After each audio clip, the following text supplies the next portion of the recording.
when they legalised homosexuality, I always remember my dad saying, next thing, they'll make it compulsory. I always remembered that, and I always, like, deep down, really sort of believed that to be true. I mean, I was a young man at that stage. I wasn't just blindly following what my dad said. Although, you know, a statement like this would be dismissed with, oh, nonsense, they'll never, you know, make homosexuality compulsory. But in 2019, promotion of homosexuality is pretty well compulsory. Perhaps a couple of decades ago, if you were a public figure, a government minister, secretary of a department, some high-profile celebrity, TV personality, something like this, you would lose your job if you criticised homosexuality. But now this sort of mentality has seeped down into wider society to the point where, like, you could be just like working for Bunnings hardware store or JB Hi-Fi, or, you know, even the local bakery. Like, if it sort of came out that you're opposed to homosexuality, you would lose your job even in just a little business somewhere. And that's how far we've come. And getting back to what my dad said, I think the underlying point and the underlying logic here is that when you look at homosexuality, as it says in the Bible, they declare their sin like Sodom. Homosexuality is out there, it's edgy, it's at the periphery, it's really weird, and it's extreme human behaviour. And the point is that, like the leftist political philosophy that supports this lifestyle, there's no sort of upper limit. It just keeps going and going. It's always wanting more, and you know, even when you look at AIDS,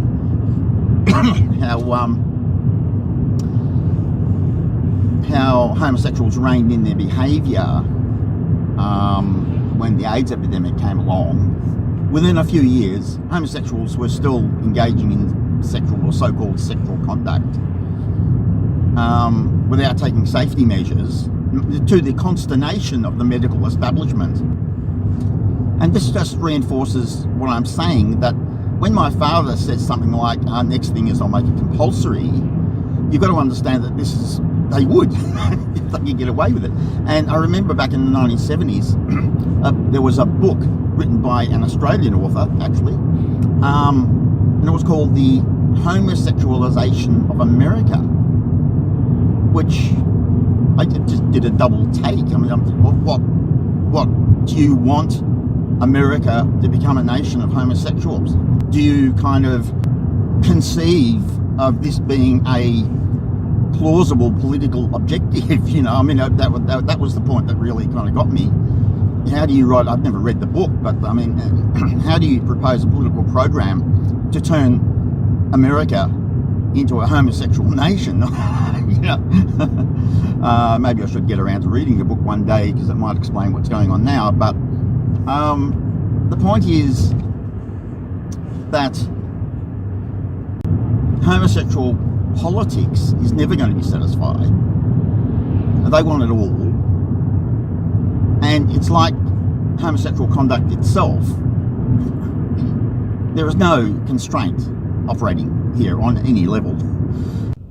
And in that respect, what my dad said was so true, even without conceiving of this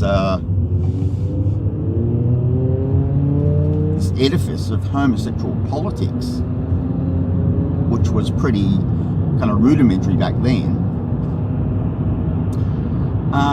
And that's what's happened. That one of the things that I cannot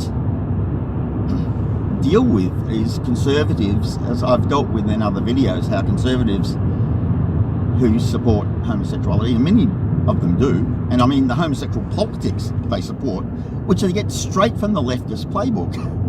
And then they spend all their time, the rest of their time, criticising leftists as idiots. And I'm thinking the only way you can get to a point where you support same-sex so-called marriage or something like this, or liberal attitudes to homosexuality, is through the liberal political consciousness playbook. So I don't get that. Well, how they can kind of switch,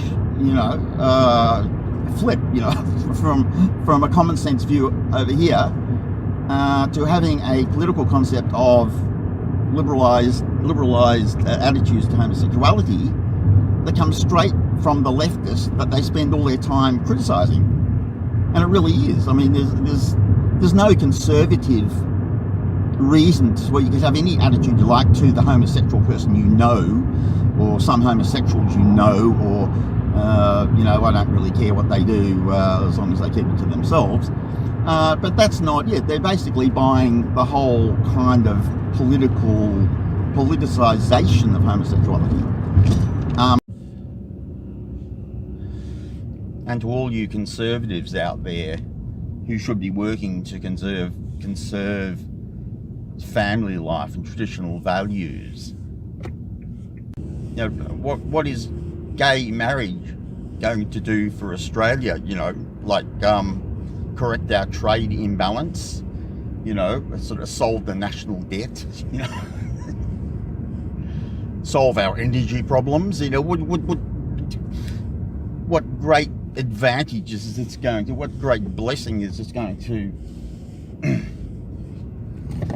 bestow on our society? List them. And I might add, incidentally, that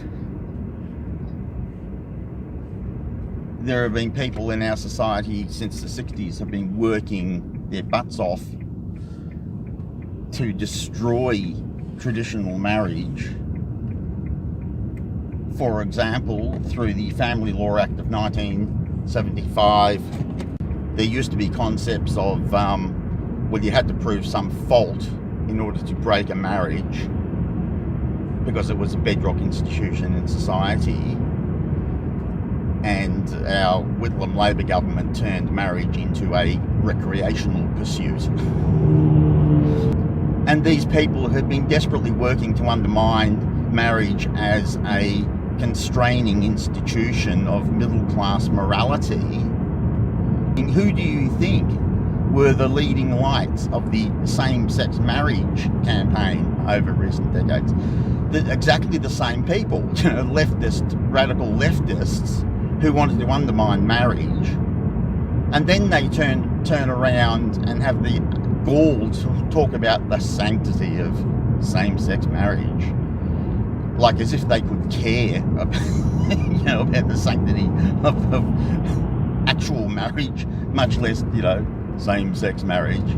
And all they're doing is perceiving that they can get away with this mad radical scheme because society has degenerated to the point where they can run this wedge issue, where they can run this social consciousness issue to realise their identity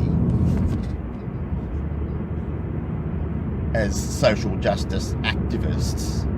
What do you think, you conservatives? What do you think is going on here? Where do you think this issue even came from? And they don't get it. You're just being used as part of a wedge issue.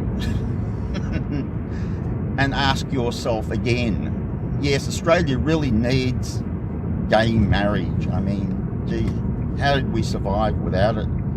After the war, millions of people came to Australia to live and make a decent life and all that.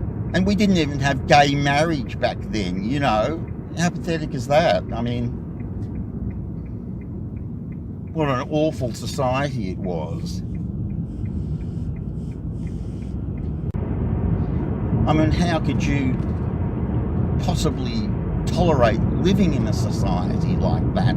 that didn't have the blessing of gay marriage, which affects the life of how many people in this country, you know, how many people are terribly blessed by having such a wonderful institution as gay marriage. You know, that really affects your life for the good, doesn't it? Oh yes.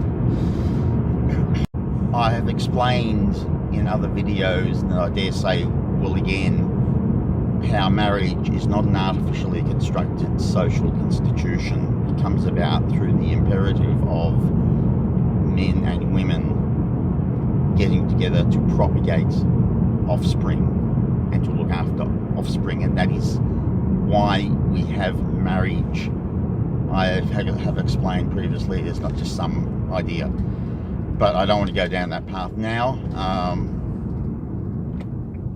It's just really sad that so-called conservatives just cannot get their little minds around that fact, and they are instructed by their leftist betters to broaden their thinking to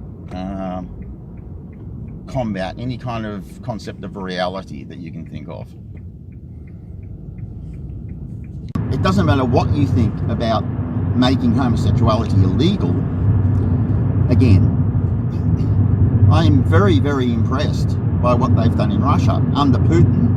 I imagine, I don't think he's particularly friendly to homosexuality, but the Russians have a very, very smart, cagey approach to homosexuality. They don't outlaw it per se, but they have put a cap on supporting the advocacy of homosexuality, which even in our morally degenerate society, Western society we're living in now, I think we would do well to follow that. We could, I don't know, I think our society is probably degenerated to a point where it probably doesn't really, it's game over, but I think that is really the way to go for any modern society. I suppose the point to note here is that homosexual promotion, advocacy and homosexual politics is not going to stop.